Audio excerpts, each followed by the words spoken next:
Hello and welcome to Noble Mind. Noble Mind is a podcast exploring mindfulness, meditation, and psychology. In this episode, we talk with Sydney Spears about the benefits of self-compassion for BIPOC and BAME-identified individuals. She shares about her experiences as a woman of color in America and the way that self-compassion has helped her and others take control of the narrative of their own lives. We also reflect on intersections between trauma and oppression, and Sydney discusses her work teaching trauma-sensitive yoga. Sydney Spears is a licensed clinical social worker, certified mindful self-compassion teacher, and director of diversity, equity, inclusion, and belonging at the Center for Mindful Self-Compassion. Sydney also facilitates an online mindful self-compassion course through the Center for Mindful Self-Compassion for people who identify as people of color. She's a psychotherapist, consultant, and advocate working to cultivate a more compassionate, equitable, and unified world. You can learn more about Sydney, get this episode's show notes, and join our email list at noblemindpodcast.com. We hope you enjoy this episode. Welcome, Sydney Spears. Thank you so much for joining us today on Noble Mind. Thank you. Oh, thank you so much for having me. It's a pleasure. Maybe you could start off by helping our listeners get to know you a little bit by telling us a little bit about your background.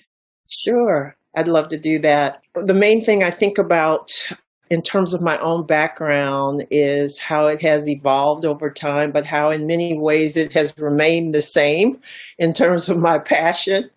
I know when I even think back to being in high school, because I was born and raised in the United States in St. Louis, Missouri, as a matter of fact, right in the Midwest, I had always had a deep heart and soul around oppression and isms, in particular racism, patriarchy, all the other types of systems of oppression. And it was interesting, ever since high school, I think we learned some about it in the high school that I went to, as well as in college, when I went through college and studying about people, because my studies have always been embedded in studying societies, people, cultures, etc. I was always intrigued by that as well. And in particular, of course, because it was oppression and inequities that I was really interested in, my first job was actually as an elementary school teacher in St. Louis. And I noticed that I had this lens, this kind of automatic lens that I experienced in terms of noticing when there was unfairness, even within the classroom that I had. I was teaching like fifth graders and so on. And give you an example, like the boys, it was mostly boys in my experience. I'm not saying girls don't misbehave, but it was mostly boys who had been labeled as bad from even kindergarten. And then here they were in fifth grade. And they were still labeled as bad. And some of the teachers in the system that I was teaching in in the teacher's lounge, that would say, "Oh my God, do you have so-and-so, that particular student? Oh, I feel sad for you because you're going to have a problem." Because, I mean, just all the negativity that was connected to those kids. And so I just thought, they're kids. They're kids. I understand that they are having some issues and problems. Who knows what's going on at home as well? But let me do what I can as a teacher to support them so that they don't continue with these labels of being bad. Because once many of these boys got labels of bad, they just went ahead and fulfilled it. And they got worse in many ways. It's like, okay, if you think I'm bad, then I'm going to be really, really bad. And so I thought, but, these are kids, maybe even talking to the parents, at teacher-parent conferences and things like that, connecting with them would be useful. And other things in the classroom, such as some gender identity differences between those people who identified as girls and boys and all of that, and how, many times boys had more of the privilege in different ways and some unspoken ways, and the girls didn't in various ways, especially when it came to athletics in particular, or math and science and those kinds of things, who got called on more in some classes. So my point is, I've just always been, since high school, very attuned to some of those disparities. And then my own experience, my own lived experience, listening to my parents, listening to my grandparents about some of the biases and experiences of discrimination that they went through as well, what I went through as well. So that all just converged, and it's just been a centerpiece of my sense of passion to do what I can in my small world, because I certainly can't do it all, but in my small world to make this world a better place in terms of decreasing some of those inequities in different ways, shapes, and forms. Because of that, I felt like I needed more than just being an elementary school teacher. So to make a long story short, I really got intrigued by social work, because social work in the United States was so embedded historically in social justice. And that intrigued me. And it was a big part of their curriculum. So, when I thought about psychology and when I thought about sociology, some of the other human service degree programs, I thought, I think that's the one for me. The others are great, but that social justice piece really did intrigue me. So as a result of that, I became a social worker, started working with various clients. I had private practices a couple of times. I do right now. I have a part-time private practice, teaching at various universities as a professor as well, and teaching social work, teaching diversity, equity, inclusion, and oppression and social justice-based classes too, as well as clinical classes. So there we go. And then I started to get interested in particular to the intersection of diversity, equity, inclusion and trauma-informed care and trauma sensitivity, because those actually do intersect in various ways because of what has happened to people from being a survivor of trauma as well as being a survivor of one who has been oppressed and experienced disparities and discrimination and biases as being various intersections of social, cultural identity. So that led me on a path where, at the end of the day, those are my two root systems. That's what I call them.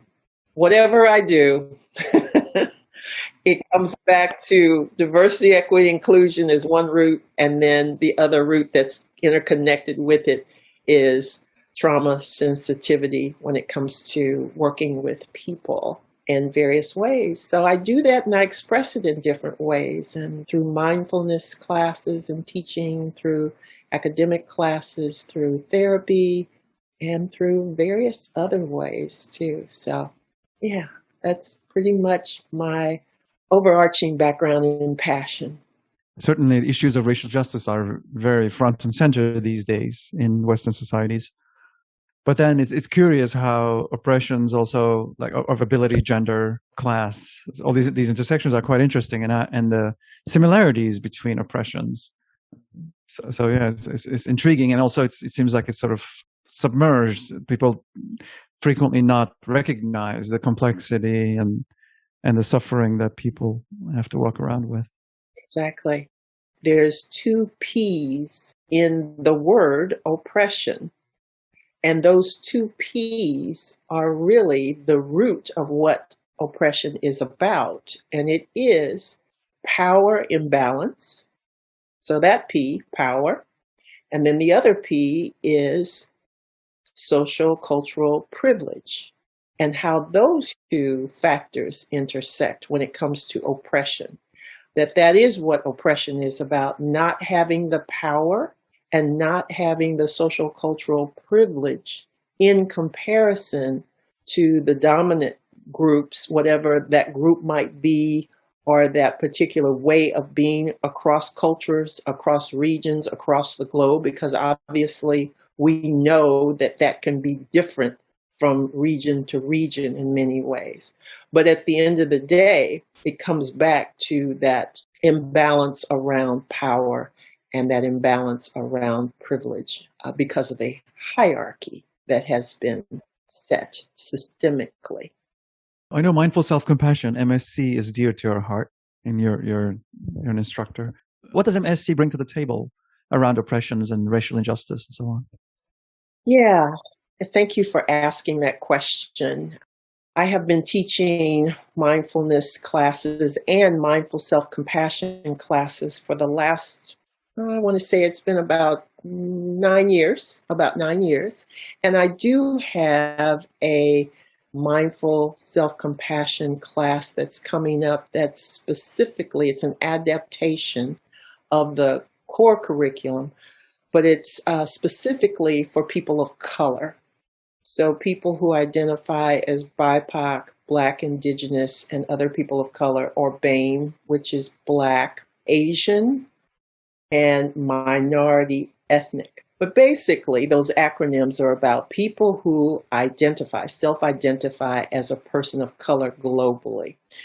So I am getting ready to teach this class that is the adaptation intersecting with mindful self-compassion in September. That's going to be the third time. I'm teaching it to September 15th. So it's coming up next month for the next course. I'm actually currently teaching the second course because this is a new launching for this Center of Mindful Self-Compassion to have this adaptation. So the second time I'm teaching it alone, and we have our last class, as a matter of fact, tomorrow. But the reason why we all advocated for this adaptation was mainly because of the deep need for people who identify as persons of color, and especially the need to be able to have a particular space, place where their identities were really valued and they were really held in that safe and braver space. They were acknowledged and they were woven throughout the curriculum. So that's what mindful self-compassion and this adaptation has been able to do. And at least the feedback that we've gotten is that it has been so helpful. People are so appreciative that they are in a space and that is braver, safer with other people who are racialized, other people who have identities of various cultures that have experienced oppression, have experienced microaggressions, have experienced disparities from their particular region of the world. But coming together in this sense of building community, for building a greater sense of support for one another. Because we don't typically have, many of us don't have spaces like that.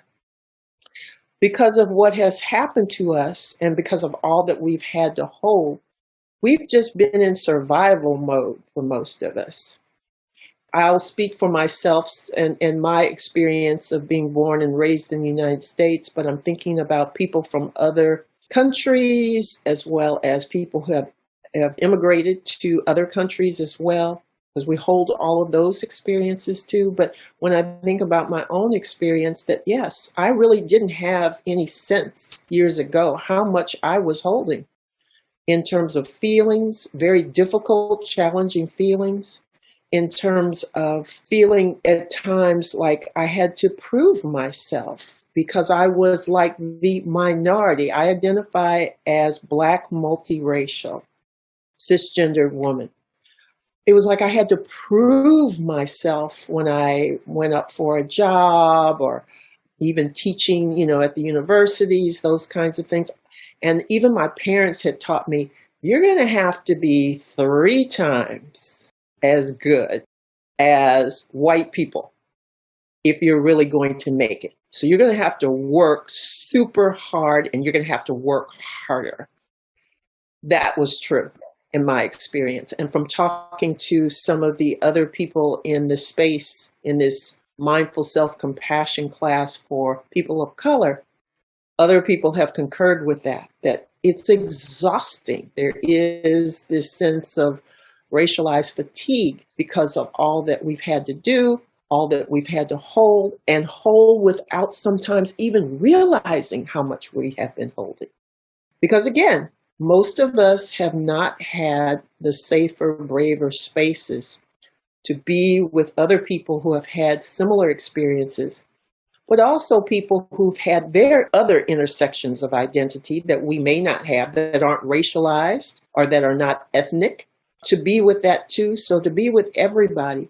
But we haven't had, most of us, those places to really unpack all of this. And then once we start unpacking it, it's amazing. It's totally amazing to us. Like, my God, I had no idea how much I've been holding and carrying, and not ever feeling safe enough or even having the time because of survival, being in survival mode, which is a trauma response, by the way. Survival mode of having put one foot in front of the other. I have to keep proving myself. I have to appease white supremacy systems, how white supremacy systems have impacted me and us, and how we've absorbed white supremacy ourselves as people of color. Because we had to conform, to assimilate, to acculturate. We had to do some of that.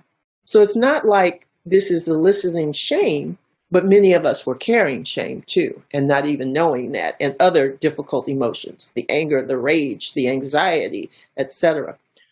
So MSC, mindful self-compassion, when we take all of those needs of many people who are BIPOC BAME, and when we pair that with mindful self-compassion, that is a great resource for many of us, because part of the course, of course, is around mindfulness. So becoming aware of what we're actually experiencing rather than suppressing it or resisting it, whether it's because of survival or something else, that it can open up the reality of what we're experiencing now. And we're with other people in community who are doing that as well. And then a lot of mindful self-compassion is about how do we respond to difficult situations, difficult emotions, difficult thoughts that we may have, in particular, that inner critic that many human beings have in general. But when we are people of color, we can add another layer around that inner critic, because the region that we're from or that we've internalized has already made up their minds. It's been socially constructed about who we are, whether we're good, bad, where we are on the hierarchy, all of those kinds of things. So most of us have absorbed that. We've internalized that.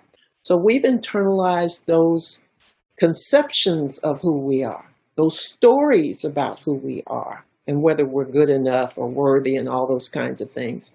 So we have turned it toward ourselves many times and not realizing how much we've been doing that.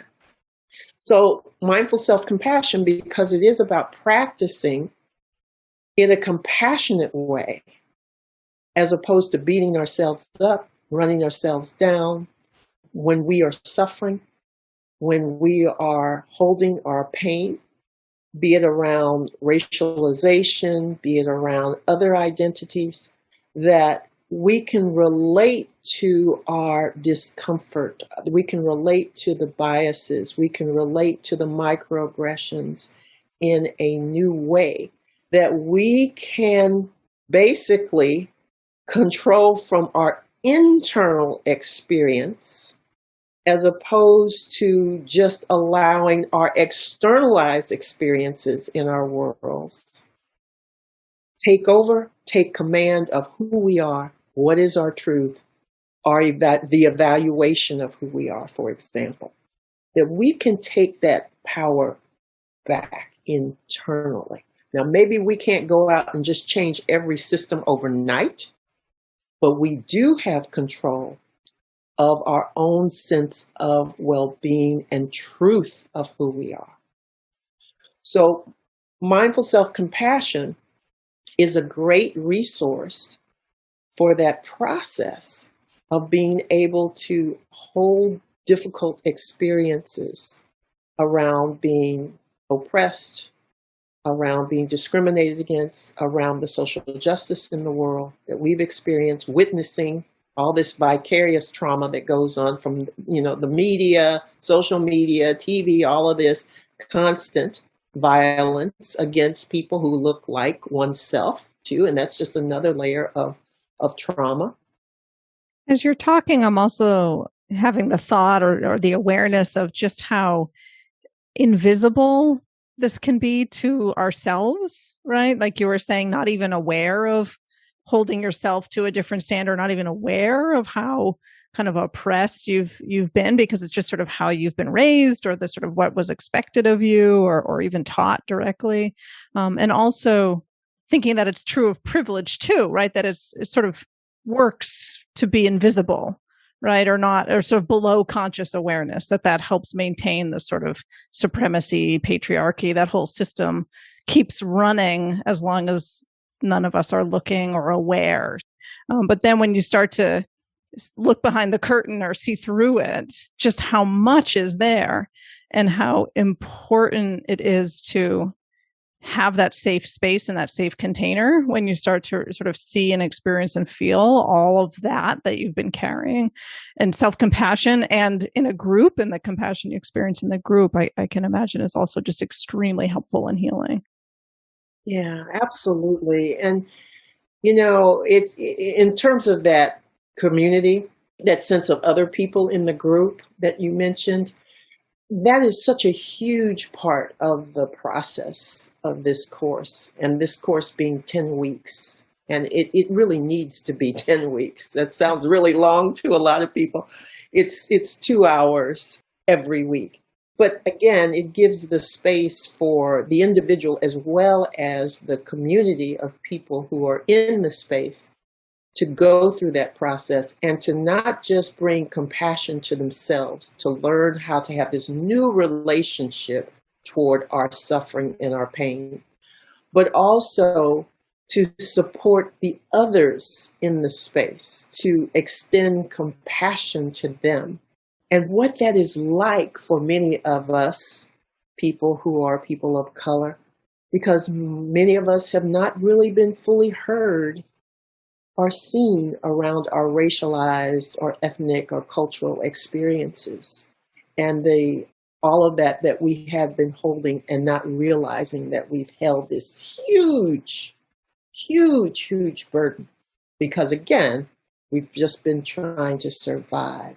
And it is painful to look at all of that too. It is very painful, but how the compassion, lending compassion to everybody else in the group, and bringing compassion to oneself, that sense of true kindness that many of us have not experienced either, or because of the culture that we were raised in. Like, what? You don't bring compassion to yourself. This is about other people, because there can even be certain cultural values regionally that can get in the way and make self-compassion difficult for some people. But when you have this community that's all coming together in this compassionate container, that has been very powerful for many people. And even for some of the people in the space who individually, it's too hard to maybe hold some of their pain at times, but to hear someone else in the group talk about their experience of being discriminated against and how much shame they felt, how much anger they felt, how much grief that they felt. Then there's that kind of, the mirror neuron situation where it kind of reflects back on the other person. And it's like, wow, that person was able to really acknowledge, be mindful of what they were experiencing, and also to disclose it here in front of this group, be vulnerable, because that's being very vulnerable too. So maybe I might be able to do that. Even if I can't do it out loud, maybe I can do it internally. because I can see the release that happens too, in relationship to all the suppressing or the pushing down that I've had to do or the ignoring for survival. But I can see the release that comes through when other people in the space release or when I release. So learning from one another, being with one another, and not judging anybody, including ourselves, practicing that at least, because that's hard too for most. I'm wondering, with the Mindful Self-Compassion 10-week program, this is a curriculum that's existed for some time. I don't know exactly how long now, but it's offered regularly by many different teachers, and this adaptation that you've made. Do you sense that, like, was there something specific missing in the previous sort of protocol as it existed that reflects a common oversight among well-intended teachers, well-intended leaders, well-intended white people that was kind of getting perpetuated by the program as it was? Yes, like in many organizations or systems or programs, and especially since the two pandemics, many people have been even more vocal about, missing parts of not feeling included in different ways. So yes, there was some feedback from some people who had, especially people who have identities that have been marginalized, that they didn't feel that there were parts of the program that they resonated with, and that feel like their particular identities, social, cultural identities, and not just race and ethnicity or culture, but other identities as well, around LGBTQIA, for example, honoring pronouns. And if one wanted to share pronouns, so to even bring that in the space, languaging sometimes that was maybe more mainstream, but maybe not quite as inclusive as it needed to be. So those kinds of things. Yeah, there was definitely feedback about that. And then that got the attention of the center. And the good thing is that everybody who is in the upper administration and the developers were definitely interested in that feedback, and they have responded to the feedback. And that's one of the reasons why we have the BIPOC BAME class for MSc now. That adaptation is an answer to, or part of the answer, not the whole thing, but part of the answer to responding to that sense of lack of inclusivity, I should say. So yeah, and in most cases, there's always diversity in diversity that I say. So, we don't want to re-stereotype saying, all people from this country are like this, and all people who have this racial identity or ethnic or cultural identity are like that, because that's not true, because of those other intersections too, and because we're complex as human beings.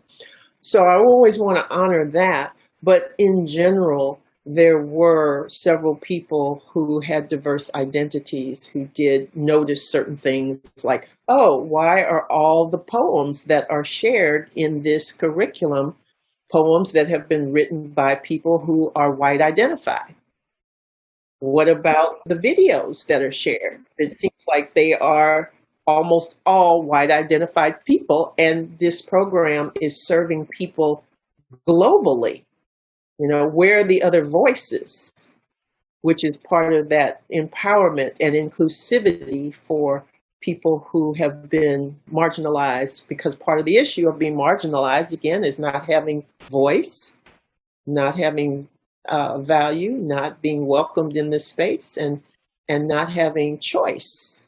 Still, there's lots still to do, because that's a very complex area for sure, but definitely listened and moved ahead. Trauma is already not appreciated, its extent and impact on society. And then combining that understanding with understanding of oppressions around race, gender, ability, ethnicity, religious background, socioeconomic background, immigration status, all these things. So that must yield a much richer understanding, and also offer a large potential for healing and growth. Yes, absolutely. I think what is helpful for me being part of the Center for Mindful Self-Compassion and working with the developers and the administrators of the center, and then even my part-time job of being director of diversity, equity, inclusion, and belonging at the center was new as well. So that's a big part of it, as in terms of their impetus to move forward with honoring diversity. But I think that it requires, from my experience of teaching diversity classes and people from all over the world for a long time, it requires one to understand, or even organizations to really take an assessment, a self-assessment of what is their motivation for taking on diversity, equity, and inclusion. Honestly, is this to just save face and to make sure that you have enough customers? Which, I understand with business, you have to understand part of that, but it's going to work in a much more authentic, heartfelt way and a more embodied way if one has, be you an individual, be you a system, be you an organization, whatever, be you an institution, if you are very clear about your motivation for doing this. What is driving? Are you clear about that? And I would hope that part of that drive would contain compassion in our world, because we don't have enough of that, obviously, with the violence that's going on in our world, with the disconnection, with the disparities, with the injustices across many, many populations and people in many ways. And the hierarchy, do I want to maintain this hierarchy in this institution? Because if I want to maintain that, that's going to be harder. You're going to have more challenges. Not saying that hierarchy isn't needed, but I think if it's more of a consensual reason for the hierarchy, because sometimes you need a leader to just be able to speak up and hold the space for people. But they all are aware, it's transparent for that reason. But I'm just saying, from my experience of doing this work, I think being part of a particular organization that is, their mission and their values are embedded in compassion in the world, spreading compassion and self-compassion in the world. I'm so thankful for that, but I've also noticed the difference that it can make in organizations when one comes from that embodied sense of self-compassion, that embodied sense of compassion for others. It's not just capitalism, for example. So I'm thinking about your DEI work within the Center for Mindful Self-Compassion, and that this is a global organization. I mean, it just seems like such a huge undertaking to be even just attempting to teach compassion or self-compassion globally, like just period. That feels huge. When you think about all the different ways that people understand or interpret those words across the globe, across cultures, across contexts. I don't know if there's a question in this or just sort of a comment of how are you all doing that? Yeah. It is a big undertaking. There's no doubt about it. It's huge. Compassion and self-compassion is huge to undertake, and as well as diversity, equity, and inclusion is huge. They're both very complex, in particular diversity, equity, inclusion, and ever changing and evolving, and even the language that's connected to diversity, equity, inclusion is continuously changing. So yeah, that's why we can never just rest on our laurels. Do you know what I'm saying? Like, oh, okay, I've mastered this, I'm done. I read a few books, I'm done. No, it doesn't work like that.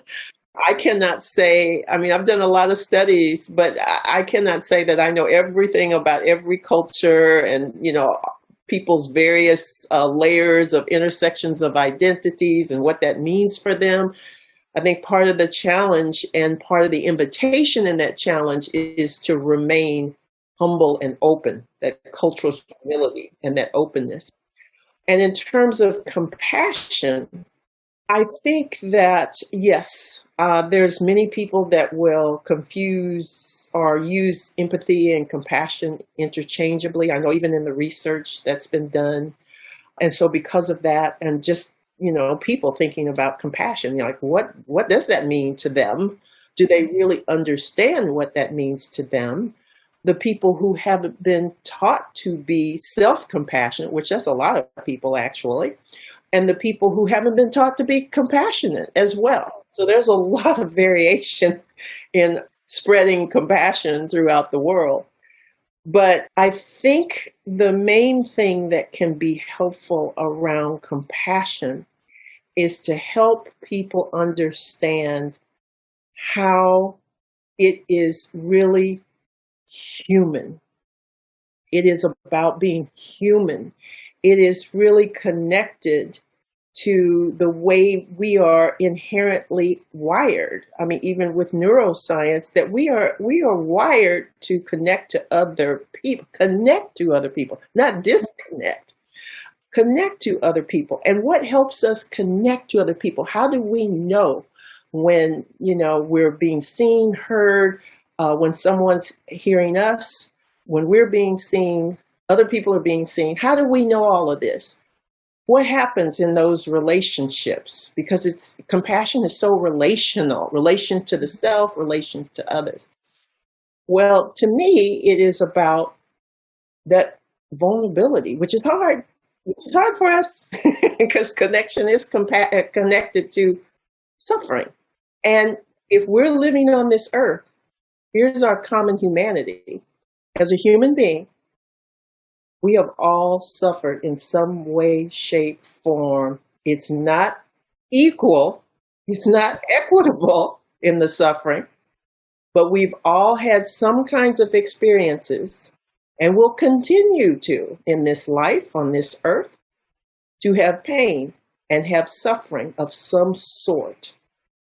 And that can be a particular point of centering and connection for us rather than disconnection, because it does connect us. It is the reality of being human, is to experience some type, degree, way, size of suffering.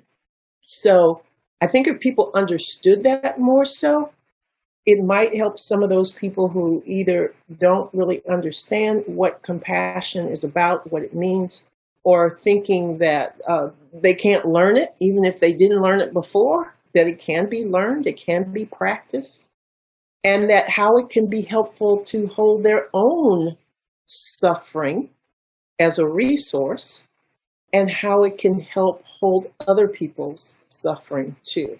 The more we can hold our own suffering, the more we can hold other people's suffering in that more embodied, authentic way too, without burning out too.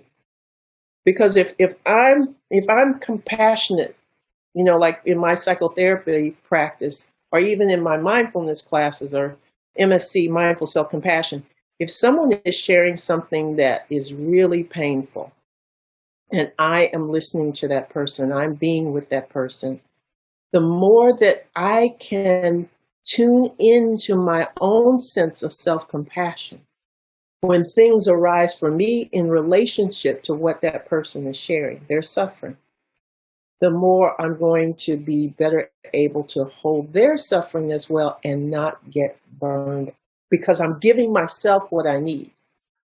I mean, you emphasize in terms of being with suffering, you have a background in yoga as well as trauma treatment.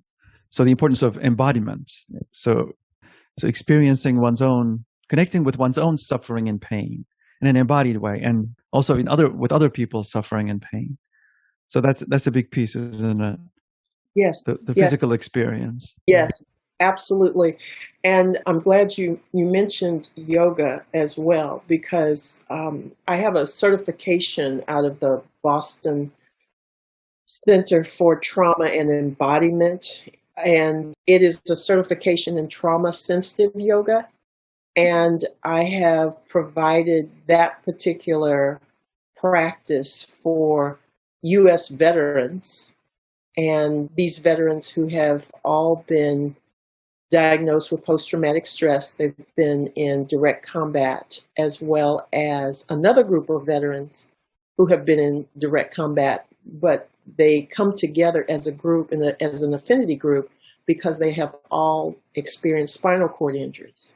So I've worked with both of those groups as well and provided trauma-sensitive yoga. And some people would think, how in the world would you provide trauma-sensitive yoga, especially for the people who have experienced spinal cord injuries?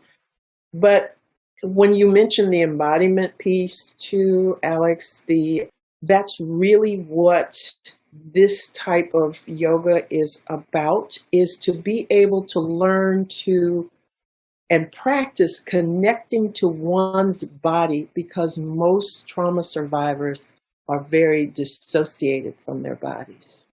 And this container is just a container of problems, struggles, the autonomic nervous system going off. I mean, all kinds. So it's like, no, I'm not going to go there. I'm going to put that over there. It's too scary.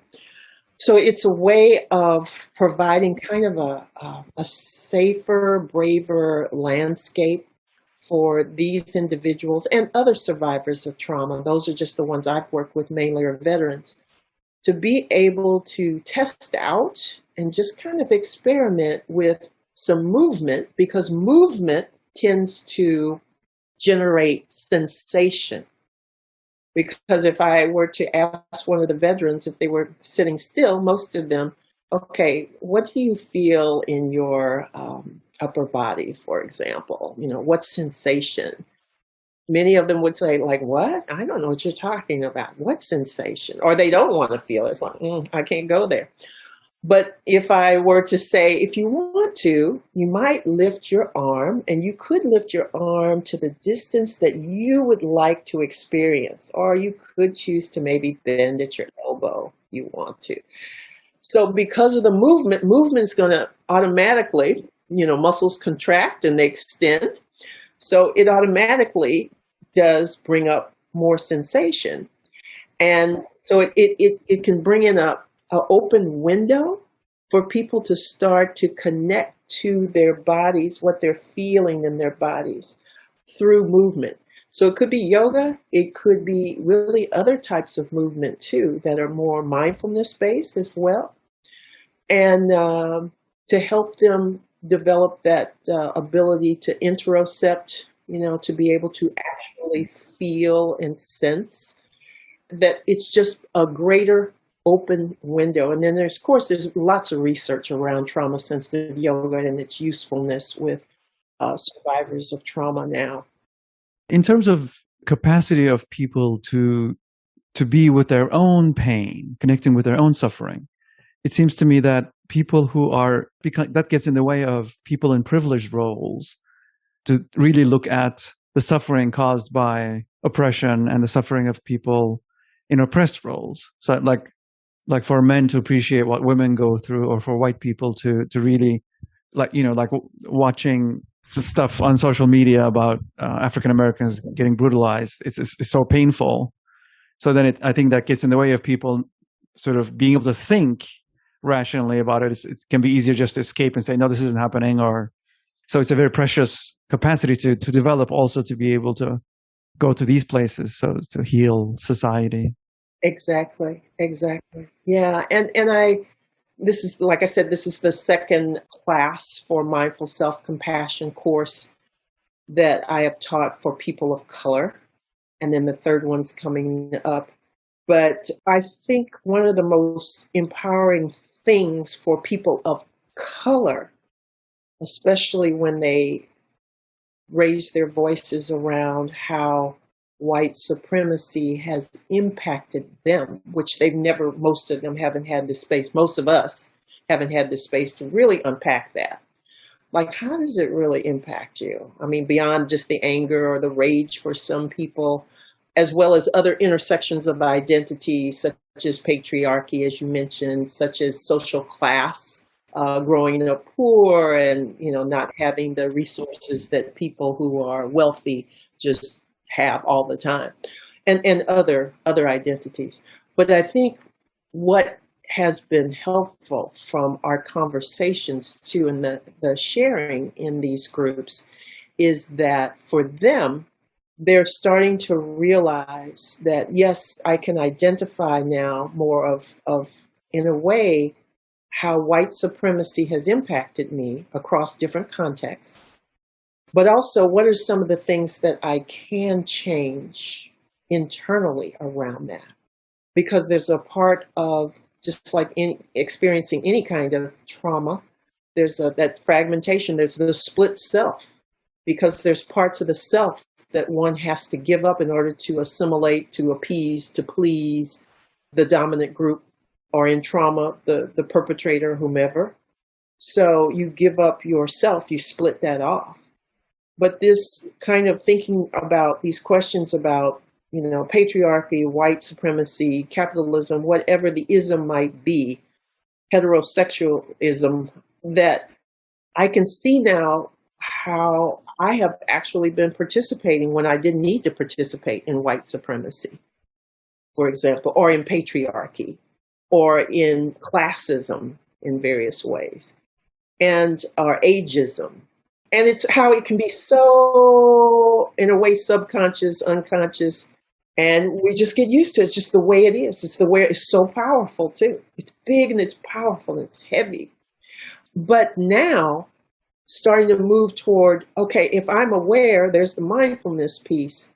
And if I can also call up and identify the exact feelings and emotions that are connected with this, then I'm better able, and even those softer feelings like that are under the anger, like what are some of the softer feelings under anger for, especially a lot of BIPOC people, under that anger is really some shame. Under that anger can be grief and loss, anxiety, lots of other things, or mixture.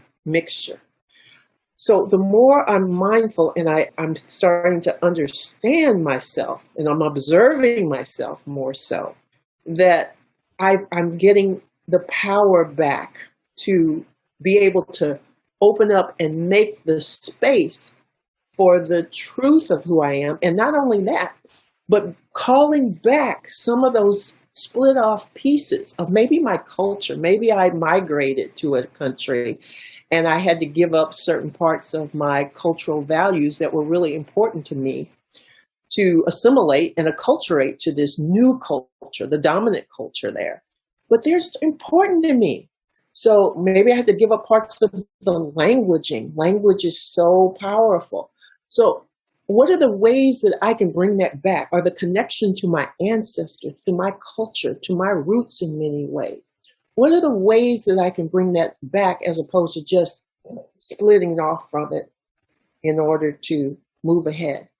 That maybe there are ways that I really don't have to go that far. You know what I'm saying? I can, it's still part of me. And then what are the ways that I can start to build the narrative, the internal narrative of the truth of who I am as a human being on this earth? I now can take charge of that process. I can write the script, my own internal script, and not give the support and sustain the narrative of the external world or environment or system or ism. I am going to take control of that. Very consequential work, really. And of course, as you also emphasize, in Kristen Neff's conception of mindful self-compassion, there's also the fierce half. Exactly. There's the tender side and there's the fierce side. And what I just described to you about that empowerment piece of taking back your power, that's that fierce side. That's the action side. That's the side about not only what do I need, but what do I need to motivate myself, to sustain myself, to protect myself, to set boundaries for myself? What are the boundaries that need to be established between the essence of who I am as a human being on this earth, between my narrative and the outer world's narrative, or the systems of oppression, their narrative about who I am? You can build some boundaries around that. And that's fierce self-compassion. And then the tender side is also, it can be done simultaneously, actually, or separately. But that's about, what do I need to really soothe myself when I'm holding these difficult feelings, when I keep getting microaggressed in these systems, when I keep hearing these horrible stories of violence toward people of color. How can I soothe? What do I need to support myself? So bringing that sense of tender kindness to myself, as well as bringing in that sense of action and even social justice action when I need to speak up and not be voiceless, because that's part of oppression, is to not have voice. Many of us are voiceless in many ways and don't even realize it. Thank you, Sydney. This feels like a meaningful and sort of inspired place to stop. So I want to thank you so much for your time today. And our final question is really, where can people find you and learn about the work you're doing, learn about this class you're leading? Sure. Thank you for asking that too. And it was a pleasure to be with both of you and to talk about the work that I've been doing through the Center of Mindful Self-Compassion. So if anyone is interested in taking any course, we do have the adaptation for people of color. As I mentioned, the next one's coming up September 15th. And it will be 3 to 5 o'clock Pacific time, wherever you might be in the world. So that's under Pacific time. So you may have to convert that for your time. And then it's 10 weeks as well. And then you can find the information about that and registration through the Center of Mindful Self-Compassion. And it's the actual website is centerformsc.org. So that's where you can go on the website, and it has the information about the BIPOC BAME class, as well as other classes that are the mainstream classes, and they are useful too if that fits you and your identity. And then we also have classes too for healthcare providers. There's the adaptation for that as well. And for teens, we have one for teens. So we have a listing and description for all of those classes. And then in terms of myself, you can connect with me. My email address is Sydney, so SYDNEY, Sydney at centerformsc.com. Wonderful. Thank you. And we'll put all that information on our show notes page as well, so folks can find it there. Thanks again, Sydney. This was great. Thank you so much. Thank you. Thank you both. Appreciate it.